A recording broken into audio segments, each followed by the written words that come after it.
Welcome back. This is week 3, day 4 of the Bible in a Year Life podcast. We'll be reading from the New Living Translation. Join us on Zoom this Sunday at 6:30 p.m. where we'll discuss this week's reading. Let's begin. Genesis 12, the call of Abram. The Lord had said unto Abram, Leave your native country, your relatives, and your father's family, and go to the land that I will show you. I will make you into a great nation. I will bless you and make you famous, and you will be a blessing to others. I will bless those who bless you and curse those who treat you with contempt. All the families on earth will be blessed through you. So Abram departed as the Lord had instructed, and Lot went with him. Abram was 75 years old when he left Haran. He took his wife Sarai, his nephew Lot, and all his wealth, his livestock, and all the people he had taken into his household at Haran, and headed for the land of Canaan. When they arrived in Canaan, Abram traveled through the land as far as Shechem. There he set up camp beside the oak of Moreh. At that time, the area was inhabited by Canaanites. Then the Lord appeared to Abram and said, I will give you this land to your descendants. And Abram built an altar there and dedicated it to the Lord who had appeared to him. After that, Abram traveled south and set up camp in the hill country, with Bethel to the west and Ai to the east. There he built another altar and dedicated it to the Lord, and he worshipped the Lord. Then Abram continued traveling south by stages toward the Negev. Abram and Sarai in Egypt. At that time, a severe famine struck the land of Canaan, forcing Abram to go down to Egypt, where he lived as a foreigner. As he was approaching the border of Egypt, Abram said to his wife Sarai, Look, you are a very beautiful woman. When the Egyptians see you, they will say, This is his wife. Let's kill him. Then we can have her. So please tell them you are my sister. Then they will spare my life and treat you well because of their interest in you. And sure enough, when Abram arrived in Egypt, everyone noticed Sarai's beauty. When the palace officials saw her, they sang her praises to Pharaoh, their king, and Sarai was taken into his palace. Then Pharaoh gave Abram many gifts because of her: sheep, goats, cattle, male and female donkeys, male and female servants, and camels. But the Lord sent terrible plagues upon Pharaoh and his household because of Sarai, Abram's wife. So Pharaoh summoned Abram and accused him sharply. What have you done to me? He demanded. Why didn't you tell me she was your wife? Why did you say, She's my sister, and allow me to take her as my wife? Now then, here is your wife.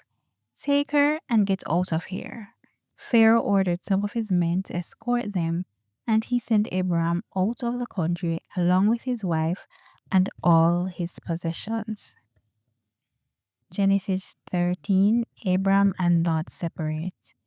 So Abram left Egypt and traveled north into the Negev, along with his wife and Lot and all they owned.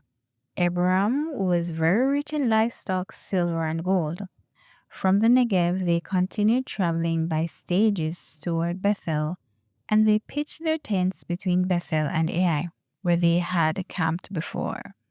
This was the same place where Abram had built the altar, and there he worshipped the Lord again. Lot, who was traveling with Abram, had also become very wealthy with flocks of sheep and goats, herds of cattle, and many tents. But the land could not support both Abram and Lot with all their flocks and herds living so close together. So disputes broke out between the herdsmen of Abram and Lot. At that time, Canaanites and Perizzites were also living in the land. Finally, Abram said to Lot, Let's not allow this conflict to come between us or our herdsmen. After all, we're close relatives. The whole countryside is open to you. Take your choice of any section of the land you want, and we will separate. If you want the land to the left, then I'll take the land on the right. If you prefer the land on the right, then I'll go to the left. Lot took a long look at the fertile plains of the Jordan Valley in the direction of Zoar. The whole area was well watered everywhere, like the garden of the Lord or the beautiful land of Egypt. This was before the Lord destroyed Sodom and Gomorrah. Lot chose for himself the whole Jordan Valley to the east of them. He went there with his flocks and servants and parted company with his uncle Abram. So Abram settled in the land of Canaan, and Lot moved his tents to a place near Sodom and settled among the cities of the plain. But the people of this area were extremely wicked and constantly sinned against the Lord.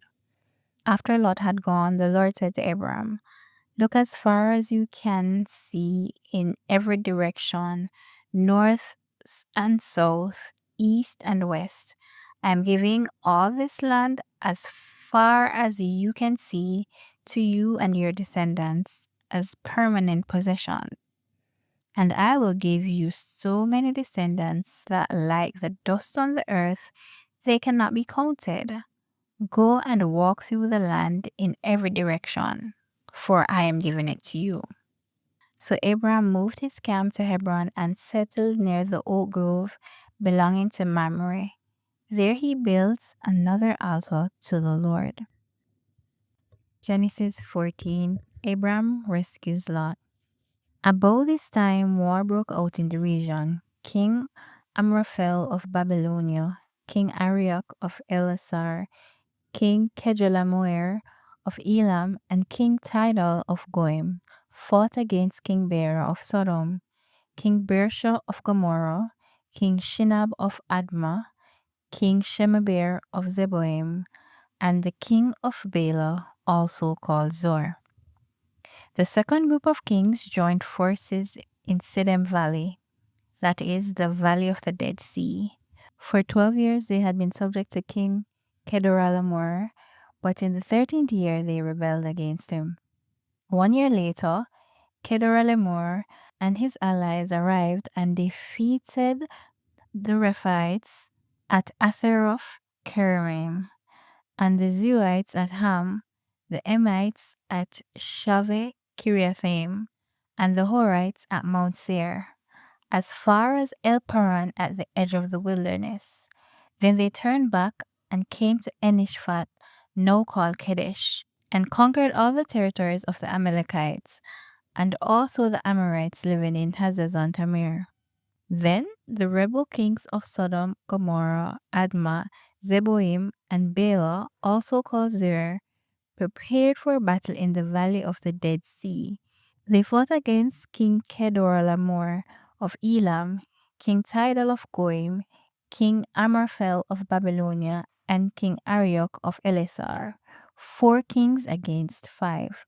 As it happened, the valley of the Dead Sea was filled with tar pits, and as the army of the kings of Sodom and Gomorrah fled, some fell into the tar pits, while the rest escaped in the mountains. The victorious invaders then plundered Sodom and Gomorrah and headed for home, taking with them all the spoils of war and the food supplies. They also captured Lot, Abram's nephew, who lived in Sodom, and carried off everything he owned. But one of Lot's men escaped and reported everything to Abram the Hebrew, who was living near the oak grave belonging to Mamre the Amorites. Mamre and his relatives, Eshcol and Aner, were Abram's allies. When Abram heard that his nephew Lot had been captured, he mobilized the 318 trained men who had been born into his household. Then he pursued Kedorlaomer's army until he caught up with them at Dan. There he divided his men and attacked during the night. Kedorlaomer's army fled, but Abram chased them as far as Opah and North Damascus. Abram recovered all the goods that had been taken, and he brought back his nephew Lot with his possessions and all the women and other captives. Melchizedek blesses Abram. After Abram returned from his victory over Kedorlaomer and all his allies, the king of Sodom went out to meet him in the valley of Shiva, that is, the king's valley. And Melchizedek, the king of Salem, and a priest of God Most High, brought Abram some bread and wine. Melchizedek blessed Abraham with his blessing. Blessed be Abram by God Most High, creator of heaven and earth, and blessed be God Most High, who has defeated your enemies for you. Then Abraham gave Melchizedek a tenth of all the goods he had recovered. The king of Sodom said to Abram, "Give back my people who were captured, but you may keep for yourself all the goods you have recovered." Abram replied to the king of Sodom, "I solemnly swear to the Lord God Most High, creator of heaven and earth, that I will not take so much as a single thread or scandal thong from what belongs to you. Otherwise, you might say, I am the one who made Abram rich. I will accept only what my young warriors have already eaten, and I request that you give a fair share of the goods to all my allies, Asher, Eshcol, and Mamre." Genesis 15, the Lord's covenant promise to Abram. Sometime later, the Lord spoke to Abram in a vision and said to him, "Do not be afraid, Abram, for I will protect you, and your reward will be great." But Abram replied, "O sovereign Lord, what good are all your blessings when I don't even have a son? Since you've given me no children, Eliezer of Damascus, a servant in my household, will inherit all my wealth. You have given me no descendants of my own, so one of my servants will be my heir." Then the Lord said to him, "No, your servant will not be your heir, for you will have a son of your own who will be your heir." Then the Lord took Abram outside and said to him, "Look up into the sky and count the stars if you can. That's how many descendants you will have." And Abram believed the Lord, and the Lord counted him as righteous because of his faith. Then the Lord told him, "I am the Lord who brought you out of Ur of the Chaldeans to give you this land as your possession."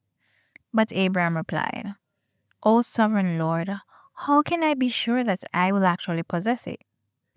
The Lord told him, "Bring me a 3-year-old heifer, a 3-year-old female goat, a 3-year-old ram, a turtle dove, and a young pigeon." So Abram presented all these to him and killed them. Then he cut each animal down the middle and laid the halves side by side. He did not, however, cut the birds in half. Some vultures swooped down to eat the carcasses, but Abram chased them away. As the sun was going down, Abram fell into a deep sleep, and a terrifying darkness came down over him. Then the Lord said to Abram, "You can be sure that your descendants will be strangers in a foreign land, where they will be oppressed as slaves for 400 years. But I will punish the nation that enslaves them, and in the end they will come away with great wealth. As for you, you will die in peace and be buried at a ripe old age. After 4 generations, your descendants will return here to this land, for the sins of the Amorites do not yet warrant their destruction." After the sun went down and darkness fell, Abram saw a smoking fire pot and a flaming torch pass between the halves of the carcasses. So the Lord made a covenant with Abram that day and said, "I have given this land to your descendants all the way from the border of Egypt to the great Euphrates River, the land now occupied by the Kenites, the Kenizzites, Kadmonites, Hittites, Perizzites, Rephaites, Amorites, Canaanites, Girgashites, and Jebusites." Amen.